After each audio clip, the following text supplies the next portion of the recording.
So guys, sebagai pemilik kenderaan ataupun kereta, kita haruslah cakna dari segi penyelenggaraan ataupun maintenance kereta lah. Servis kena on time untuk memastikan kereta kita sentiasa tip-top. Dan antara komponen yang penting dalam kereta ialah bateri. Kalau tak ada bateri, benda paling basic, kereta tak boleh start.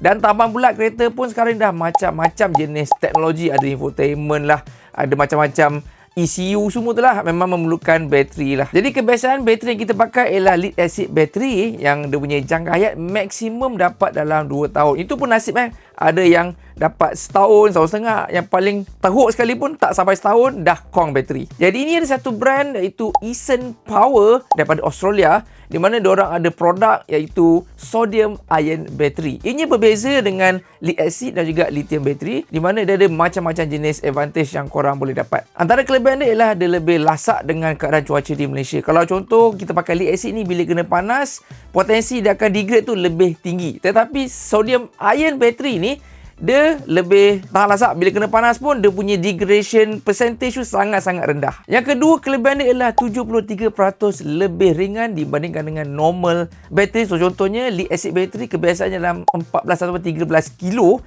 tetapi yang sodium ion battery ni cuma dalam 4 kilo saja. Memang perbezaannya amat ketara.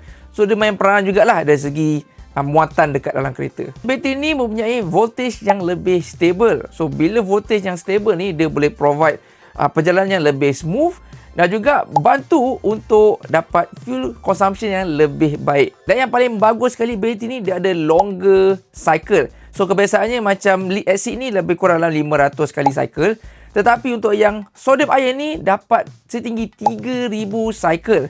So korang boleh dapat at least dalam 2 tahun lah. Dan tambahan pula, dia pun boleh provide anda 3 tahun warranty. So korang boleh guna dengan jangka masa lama tanpa pening kepala lah. Saya pun dah pasang bateri Eisen Power ni dekat saya punya Proton S70 yang terbaru. Dan saya pun ada banyak dapat feedback daripada pengguna-pengguna S70 yang sebelum ni. Tak sampai setahun, bateri dah kong dah. Jadi harapnya bila saya dah pakai Eisen Power bateri ni, dia dapat bantu memanjangkan lagi lah jangka hayat penggunaan bateri. So nanti saya akan update dari segi penggunaan bateri Eisen Power ni. Jadi jangan lupa untuk like, follow dan subscribe.